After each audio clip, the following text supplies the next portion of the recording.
اور 2023 بل اسے تشدد انتہا پسندی کا نام دیا گیا۔ چیئرمین سینٹ نے عوام سے رائے مانگی۔ عرفان صدیقی صاحب جو نواز لیگ کے سینیٹر ہیں وہ بول پڑے کہ جناب یہ 2023 بل اہمیت کا حامل ہے، اس بل کو پاس کرنے سے پہلے کمیٹی میں پیش کرنا چاہیے تھا، کل کو کوئی بھی اس بل کا شکار ہو سکتا ہے، ابھی جلد بازی میں بل پاس ہو رہا ہے، کل کہا جائے گا بل پاس ہو رہا تھا تو آپ کہاں تھے۔ سینیٹر عبدالغفور حیدری بھی بولے کہ اس بل سے بنیادی انسانی حقوق متاثر ہوں گے، حکومت قانون سازی کر لیتی ہے، بعد میں پھندا اس کے اپنے گلے میں ہی آ جاتا ہے۔ سینیٹر کامران مرتضیٰ نے بھی رائے کا اظہار کیا اور کہا ایسی قانون سازی نہ کی جائے جو آئین اور قانون کے خلاف ہو۔ اس کے علاوہ سینیٹر طاہر بزنجو نے بھی کہا کہ اگر بل منظور کیا گیا تو ایوان سے ٹوکن واک آؤٹ وہ کر جائیں گے۔ سینیٹر مشتاق احمد جماعت اسلامی کے اہم ترین کردار انہوں نے ادا کیا، انہوں نے کہا کہ یہ بل پاکستان تحریک انصاف کے نہیں بلکہ تمام سیاسی جماعتوں کے خلاف ہے اور یہ بل جمہوریت کے تابوت میں آخری کیل ثابت ہوگا، میں اس بل کی مخالفت کرتا ہوں۔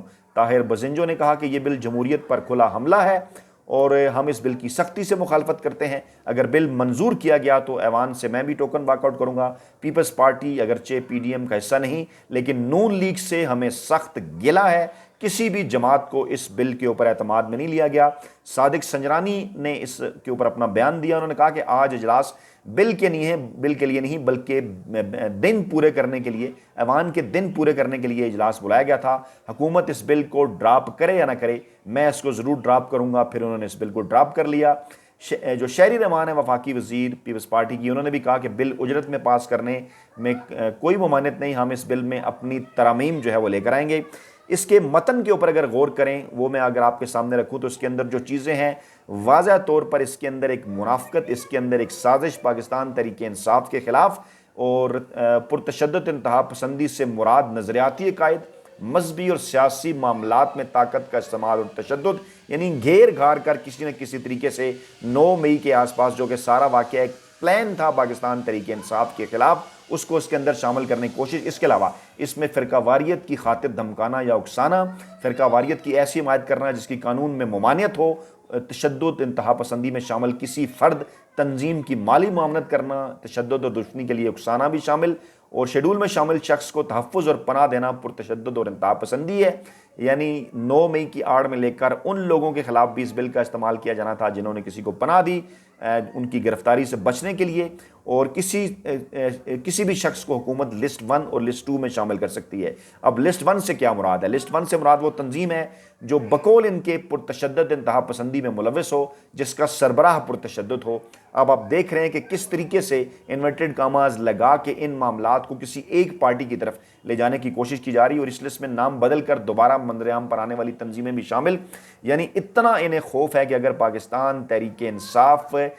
کے اوپر یہ پابندی لگاتے ہیں، تحریک انصاف نئے نام کے ساتھ جو کہ آئین اور قانون کہتا ہے رجسٹر ہو کر الیکشن کمیشن میں سامنے آتی ہے، تو اس کو بھی اس لسٹ کے اندر شامل کیا جائے گا۔ لسٹ 2 کو اگر دیکھا جائے تو ایسے افراد اس کے اندر شامل ہیں جو پرتشدد انتہا پسندی میں بقول ان کے ملوث ہیں، خود ہی قانون بنائیں گے، خود ہی فیصلہ کریں گے، کوئی ثبوت نہیں ہوں گے۔ اور لسٹ 2 میں پرتشدد ادارے، لیڈر اور اس کے ساتھ ساتھ مالی معاونت کرنے والے ادارے بھی شامل۔ حکومت جو ہے وہ پرتشدد فرد اور پرتشدد تنظیم کی میڈیا تک رسائی یا اشاعت پر پابندی لگائے گی۔ اب بظاہر تو یہ نظر آ رہا ہے کہ جناب بڑا اچھا بل ہے، پرتشدد چیزیں نہیں ہونی چاہیے، لیکن سوال آپ لوگوں کے ذہنوں میں پیدا ہونا چاہیے جو ہم آپ کے سامنے رکھنے کی کوشش کر رہے ہیں کہ آخر کیا وجہ ہے کہ کسی بھی سیاسی جماعت نے، نون لیگ کے علاوہ ملک کے اندر موجود کسی سیاسی جماعت نے، نیشنل پارٹی ہو، پیپلز پارٹی ہو، جے یو آئی ہو، جماعت اسلامی ہو، خود نون لیگ ہو، پاکستان تحریک انصاف ہو، مقصد اور مطلب کیا ہے اس بل کا؟ وہ تمام تر ان چیزوں کی مخالفت کر رہے ہیں۔ وجہ کیا ہے؟ وجہ آخرکار اس کی کیا ہے؟ کیوں اس کی مخالفت کر رہے ہیں؟ کیونکہ اس کے اندر یہ بھی کہا گیا ہے کہ لسٹ میں شامل شخص کو 90 دن سے 12 ماہ تک حراست کے اندر رکھا جا سکے گا، 90 دن سے لے کے 12 مہینے تک، یعنی اس کو کہا جاتا ہے کہ پرسن اسپیسیفک قانون سازی، اور کہا گیا ہے کہ معاملے کی پولیس یا کوئی بھی ادارہ جو ہے وہ تحقیقات اور انکوائری کرے گا۔ 3 سے 10 سال تک سزا اس کے اندر رکھی گئی ہے، 20 لاکھ تک روپے کا جرمانہ اس کے اندر رکھا گیا ہے، اور یہ کہا جا رہا ہے کہ جناب جو معاونت کرے گا اس کو بھی 10 سال قید اور 20 لاکھ روپے جرمانہ ہوگا۔ اور اس کو جنگ گروپ نے کچھ اس طرح سے رپورٹ کیا۔ اگر اس میں ڈان گروپ کے حوالے سے بات کر لی جائے تو انہوں نے بھی کچھ اہم ترین چیزیں جو ہیں وہ اس کے اوپر رپورٹ کی ہیں، جس میں پاکستان تحریک انصاف کے حوالے سے بھی خاص طور پر جو ہے وہ اس کا ذکر ہے۔ جو سینیٹر ہیں ہمایوں محمد، انہوں نے کہا جناب کہ رانا ثناء اللہ اس بل کی صورت میں تحریک انصاف کو انتخابات سے روکنا چاہتے ہیں، اور ایک ایک شک سے اس بات کی بو آ رہی ہے کہ یہ بل جو ہے وہ تحریک انصاف کے خلاف ہے۔ اگر آپ ایسا کرنا چاہتے ہیں تو پھر آپ ملک کے اندر مارشل لا لگا دیں۔ یہ اہم ترین بات انہوں نے کی، جس کے بعد پھر صادق سنجرانی جو ہے وہ اس بل کو جو ہے وہ مؤخر کرنے کے اوپر جو ہے وہ مجبور ہو گئے۔ خورشید شاہ، ان کی اہم ترین سٹیٹمنٹ کہ 9 اگست کو بقول ان کے اسمبلیاں تحلیل کر دی جائیں گی، یعنی وہی منصوبہ 90 دن انہیں تاکہ ملیں، 60 دن کے اندر الیکشن نہ ہوں، اور یہ بھی انہوں نے دعویٰ کیا کہ 5 نام جو ہیں وہ شارٹ لسٹ کر دیے ہیں، اور جناب انہوں نے اس بات کی تصدیق کر دی کہ 5 نام شارٹ لسٹ کر دیے ہیں۔ نام انہوں نے نہیں بتائے، لیکن کہا کہ سیاستدان اور بیوروکریٹ دونوں ہو سکتے ہیں۔ اب یہ اس کے اندر نئی بات ہے، انہوں نے کہا سیاستدان اور بیوروکریٹ دونوں ہو سکتے ہیں، اور انہوں نے بھی کہا کہ 12 اگست کی رات مدت پوری ہو رہی ہے، تو دیکھنا یہ ہے کہ اس دن کرتے ہیں یا اس سے پہلے۔ اور ایک اور افسوسناک واقعہ، باجوڑ کے اندر جمعیت علماء اسلام کے ورکر کنونشن میں دھماکے کے نتیجے میں 20 افراد جاں بحق ہو گئے۔ ورکرز کنونشن کے اندر یہ دھماکہ ہوا، اور اس میں جناب JUI تحصیل خار کے امیر مولانا ضیاء اللہ جان بھی شامل ہیں۔ بڑا ہی افسوسناک واقعہ، 50 سے زائد افراد زخمی ہوئے۔ زخمیوں کو جو ہے وہ تیمر گرا اور پشاور منتقل کیا جا رہا ہے، اور کئی اس کے اندر جو ہیں وہ شدید زخمی بھی ہیں، اور پولیس اور جو قانون نافذ کرنے والے ادارے ہیں انہوں نے علاقے کو گھیرے میں لے رکھا ہے، اور اس کی تفصیلات جو سامنے آ رہی ہیں اس سے یہی نظر آ رہا ہے کہ یہ ایک بڑا حادثہ ہے، بڑا واقعہ ہے، اور خدا نخواستہ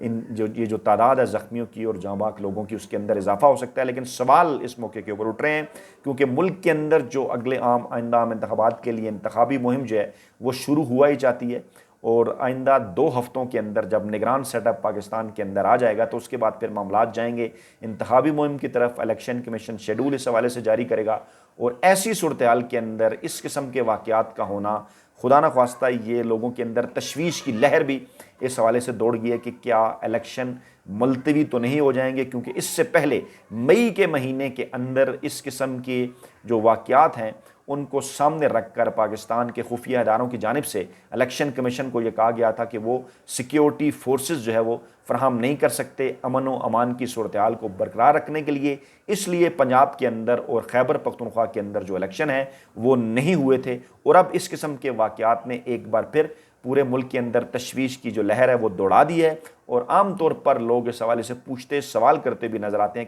کہ یکا یک ایسا کیا ہو گیا کہ عمران خان کے دور حکومت میں تو سب کچھ پرامن تھا، معاشی صورتحال بھی زبردست تھی، امن و امان کی صورتحال بھی بہترین تھی، پاکستان اپنے ڈگر پر چل نکلا تھا، لیکن اب کیسا کیا ہوا کہ معاشی صورتحال بھی خراب ہو گئی، اور اس کے بعد ملک کے اندر امن و امان کی صورتحال بھی خراب ہوگی۔ لوگ اس حوالے سے سوال اٹھا رہے ہیں کہ اس امن و امان کی صورتحال کو خراب کرنے کے پیچھے آخر کون لوگ ہیں جو کہ الیکشن کو ملتوی کر کے فائدہ اٹھانا چاہتے ہیں، کیونکہ نظر آ رہا ہے ان الیکشن کے اندر کہ بلا شبہ عمران خان اور پاکستان تحریک انصاف جو مقبول ترین سیاسی جماعت ہے، مقبول ترین سیاسی رہنما ہیں، وہی کامیاب ہوں گے۔ دوسری جانب اہم ترین اور بڑی جو خبر ہے، نفسیاتی مریض شہباز شریف، پاکستان کے PDM کی جو اس وقت غیر آئینی اور غیر آئینی امپورٹڈ حکومت ہے اس کے وزیر اعظم ہیں، انہوں نے ایک بات کی ہے، اور وہ بات ہے انتہائی خوفناک، اور ان کا یہ کہنا ہے کہ 9 مئی کو موجودہ army chief general Asim Munir کا تختہ الٹنے کی سازش کی گئی، اور یہ میں ریپیٹ کر رہا ہوں، بڑی اہم بات وہ کہہ رہے ہیں، وہ یہ کہہ رہے ہیں کہ 9 مئی کو موجودہ army chief general Asim Munir کا تختہ الٹنے کی جو ہے وہ سازش کی گئی، اور سازش کے جو سرغنہ ہیں وہ چیئرمین پاکستان تحریک انصاف عمران خان ہے۔ اب اس کا کیا مطلب سمجھا جائے؟ اس سے پہلے ایسا 12 اکتوبر 1999 میں ہوا جس میں نواز شریف شامل تھے، آپ نے خود جونیئرز کو بغیر روایت سے ہٹ کر جو ہے وہ آرمی چیف کا عہدہ بھی دے دیا، جنرل ضیاء الدین کو، اور جنرل مشرف کو آپ نے جس طریقے سے ہٹایا غیر آئینی غیر قانونی طریقے سے، وہ بھی سب کے سامنے ہے۔ اس کے بعد آپ نے فوج کے اندر بغاوت کروانے کی کوشش 12 اکتوبر 1999 کو کی، لیکن وہ بغاوت نہ ہو سکی، اور آج آپ عمران خان کے اوپر یہ جھوٹا الزام لگا رہے ہیں۔ کیا ثبوت ہیں آپ کے اس کے پاس؟ اور پاکستان تحریک انصاف یہ سوال بھی کر رہی ہے کہ فوج کے اندر بغاوت یا تختہ الٹنے سے کیا مراد ہے کہ کچھ فوجی جرنیل جو ہیں وہ آرمی چیف کے خلاف ہو جائیں یا ان کا تختہ الٹنے کے حوالے سے کوئی کارروائی کریں یا سازش کریں. تو کیا اس قسم کا کوئی واقعہ ہوا 9 مئی کے دن؟ ایسا قطعاً کسی جگہ پر کوئی ایسی چیز رپورٹ نہیں ہوئی. کسی جگہ کے اوپر نہ ہی کوئی فوجی افیسر زخمی ہوا، نہ ہی کوئی شہید ہوا، نہ ہی کسی جگہ اس حوالے سے ان کے اوپر کوئی حملہ ہوا. ہاں، ایک واقعہ کور کمانڈر ہاؤس کا ضرور ہوا، لیکن اس حوالے سے بھی تفصیلات تحقیقات جب سامنے آئیں گی. عمران خان کے پاس بھی ثبوت موجود ہیں اور وہ کہہ چکے ہیں بارہا کہ تمام پلیٹ فارم کے اوپر وہ ثبوت جو ہے وہ رکھنے کے لیے تیار ہیں. شہباز شریف کا کہنا تھا کہ 9 مئی کی سازش میں خواتین، مرد، سیاسی جتھا، کچھ فوجی اور ان کے خاندان جو ہیں وہ شامل تھے، اور 9 مئی کی سازش کرنے والوں کی کوشش تھی کہ فوج کا وہ تختہ الٹ دیں اور پاکستان کے اندر وہ انارکی اور خانہ جنگی چاہتے تھے. اس مقصد کیا ہے؟ مقصد ہے شہباز شریف کا کہ ایک بار پھر پاکستان تحریک انصاف اور فوجی اسٹیبلشمنٹ کے درمیان غلط فہمیاں پیدا کرنا، کیونکہ نظر یہ آ رہا ہے کہ وہ ایک صفحہ جس کی بات کی جا رہی تھی، شاید وہ نگران حکومت آ جانے کے بعد وہ ایک صفحہ پھٹ جائے. معاملات جب نئے الیکشن کی طرف جائیں گے تو بلا شبہ پاکستان تحریک انصاف اور عمران خان بڑی سیاسی جماعت اور بڑے رہنما کے طور پر سامنے آئیں گے. اپنا بہت خیال رکھیے گا، دعاؤں میں یاد رکھیے گا. اور جانے سے پہلے ایک بار پھر کہ یہ جو سازش آخری لمحے میں عمران خان کے خلاف کی گئی، شکر الحمدللہ رب کی، یہ قدرت کی ان کی اپنی جماعت سے ہی مخالفت ہو گئی اور سینٹ کے اندر پاکستان تحریک انصاف اور عمران خان کے خلاف سازش کامیاب نہ ہو سکی. اور الحمدللہ کہ بالکل آخری لمحات کے اندر عمران خان اور پاکستان تحریک انصاف اس سازش سے محفوظ رہی. اپنا بہت خیال رکھیے گا. اللہ نے کے بعد.